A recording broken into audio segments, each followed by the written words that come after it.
Well, howdy, y'all. It's Hello, Rudrani Devi and Mr. Christopher. that's right. How you doing? I'm awesome. It's morning in Australia. It's just turned 8 a.m. Oh, wow. 4 p.m. here. I'm getting ready to go to band rehearsal. It's all good. in America. That's right. I'm in Nashville, Tennessee. You know, y'all know Nashville, Nash Vegas, country music, USA. But I'm not a country music singer. I'm going to be doing a little Aretha Franklin tonight, and Look, if Beyonce can do it, so can you. I'm taking a bow. Well, it's so nice to see you. It's been a minute, and I love what we're fixing to talk about. We're fixing to, that is. Yeah. Are you avoiding hard talk? Ba-bum. Yeah. So, what do you know about that, Mr. Christopher? Mr. Christopher. Well, I know a lot about it, actually. So this is kind of an extension from a class that happened I don't know, a year and a half ago. We did a class called How to Talk to Anyone, Anywhere About Anything. And it was all about engagement and reaching out of your comfort zone and talking to people. Because I've discovered that if you're willing to talk to people, there is so much waiting for you and available if you just actually reach out and start engaging with people. Mm-hmm. But then there are the conversations that we're avoiding with the people that we already maybe are comfortable with and know, because we're maybe scared about the consequences, or we think we're going to hurt some feelings, or we're kind of anxious about the outcome of that conversation. So that's what we mean by avoiding hard talk.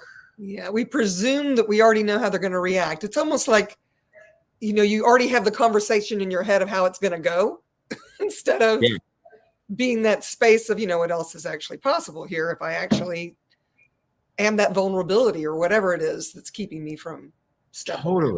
Totally. And I don't know about you, Rudrani, but for me, every time I've actually I hate to use the analogy of torn the Band-Aid off, because it doesn't have to be that dramatic. Yeah. But every time I've actually done it, it's actually been way easier and better than I thought.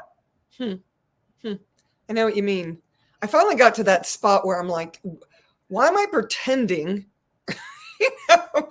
Why am I pretending that I want to be something else to get the right answer or Yeah. It's like with my mother, for example. I finally had to say, okay, lady, you know what? This is how I am. Sometimes I'm an asshole. Sometimes you're an asshole. But if we're actually willing to be ourselves with each other, we're going to get a lot further, in our lives than this thing we do. We pretend like we've got each other's backs, and we actually do. But we go through this thing where we act the way we think we're supposed to be acting, or saying the words we think we're supposed to be saying.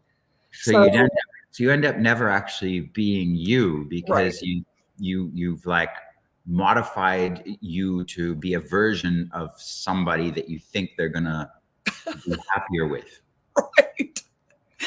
I don't know about you, Christopher, but I know for me, I'd rather if the person, hates what I'm saying or doing, just tells me than pretends that it's all okay, to get along with me or whatever it is, Well, we're so psychic, right? So it's ridiculous. We know what's going on by subtext and energetically having an awareness of the other person's world and their reactions. And yet we pretend like what's going on in the surface is more real than that. It's really bizarre to me.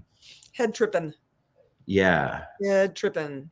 Well, so this class he's talking about, y'all, was last year. It was amazing. But now you're taking it one step further. Yeah. Adding on to, can you talk a little bit about that class? I've learned so much in business about more than so for anyone out there who has a business, and I know you have a business, Rudrani, one of the biggest, one of the biggest parts of being in business is engaging and interacting with others, either your staff or your customers, etc. And sometimes you have to have conversations that aren't necessarily the most comfortable and easy. And I noticed a few people in particular where I was letting behavior slide that was not actually so cool because of the relationship with that person, if that makes sense. And these relationships were people that I was emotionally invested in. I cared about that person to the point where I was refusing to say what is and have business be business because of our relationship.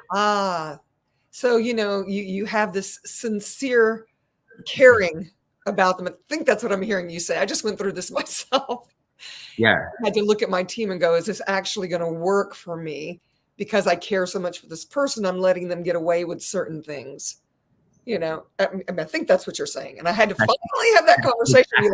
That's exactly it. My business.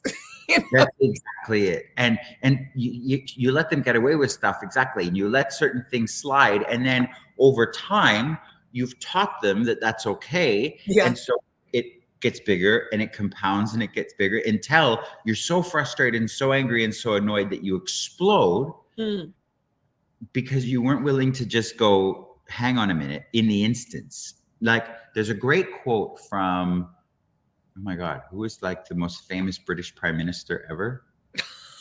He was prime minister during the war, like the world wars. Do you want me to Google it real quick? No, come on. He's like the one everybody knows. Anyway, what he said was, I love it when my brain just goes, nah. What he said was, true tact is the ability to tell somebody to go to hell and they look forward to the journey. Oh, wow. I wish I had said that. That's amazing. I love that. That is a meme. That should be a bumper sticker, cross stitch. Yeah. We do cross stitch in the South. So. And that's not exactly what this class is going to be about. Like, yes, it is very handy to have the ability to spin a yarn and talk to people about things that they don't want to hear and almost sell it in a way where they're like okay with it. Right. That is, enjoy it.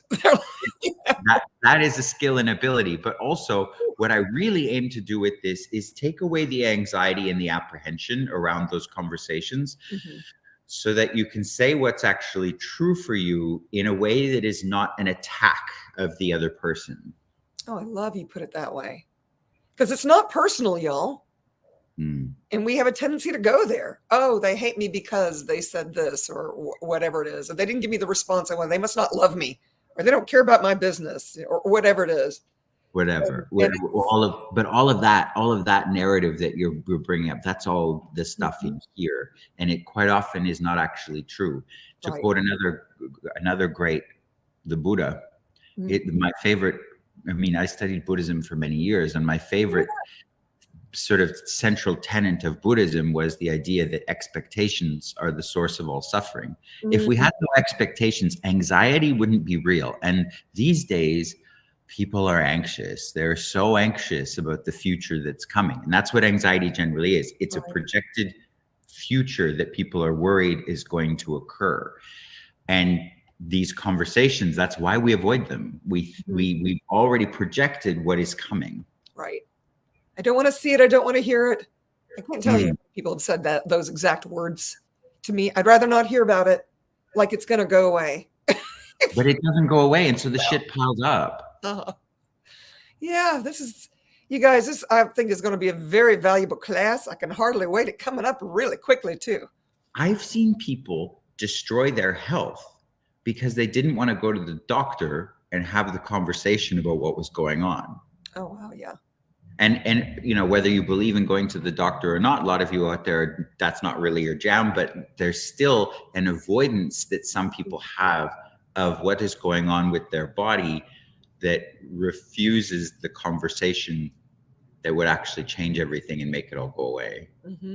Like I've had that conversation with the Celeste, my mom. Yeah. Yeah. Or even taxes, people avoid looking at what's really going on financially or with their business, that if they stopped avoiding it, they could clean up whatever mess they've created by avoiding it pretty quickly. Neglect is a highly destructive energy. And when we avoid these hard conversations, neglect is what we're creating in our lives. Oh, wow. I love the way you put that. Huh. So quit neglecting yourselves, y'all. Let's have Right? real conversations and not get our panties in a wad about them, Mm-hmm. Let's just be ourselves in these conversations. Yeah. So we've got this. It's actually it's a 1-day class, but you're doing it over 2 days. Yeah, and so that we can reach the world, it's online. So it'll be like a couple hours, 2 to 3 hours per day for 2 days. And we're going to, from this conversation, we're going to be creating a manual out of this class so that it can occur again in the future. But this class will be the kickoff and the start of it. And it'll be from these conversations that we're avoiding, the hard talk, that will create that book for people. Absolutely. So we're going to make sure to have the links and all the information below for you. I'm looking at my trusty little phone here so I can give everybody all the deets. Yeah, here we go. You're living on my website right now and in all my socials. Everybody's like, yay! Yeah, how to have difficult conversations is what it's entitled. And it starts this Saturday, March 2nd and March 3rd on Sunday. And I'm going to be saying howdy to y'all when I'm admitting you in at 2 a.m. Nashville time. So it wasn't so friendly for me, but it's going to be. Gosh. I'm pretty hardcore, Christopher, but I am also performing that night. So it's not going to be so. So you'll be up. You'll be back from the gig. You'll still have a face of makeup on and the whole thing. That's right. I'll probably still have my hooker clothes on because it'd get hot on stage, We're really scantily dressed things. Hey, yeah, that's the invitation, y'all. If you want to see me scantily dressed or not, I don't know. Maybe I'll be scantily dressed. Let's do it. Okay, it's a date. I love it so much. All right. So join us, y'all. We're going to have way too much fun with this. I'm really looking forward to this because I can see how so many people could benefit. This will be a true gift, and you're a true gift, Christopher. I appreciate you so much. Thank you for being here. Thank you. All right, y'all. Share this with somebody if you think it could work out for them. Information below. Ciao for now. Bye, everybody.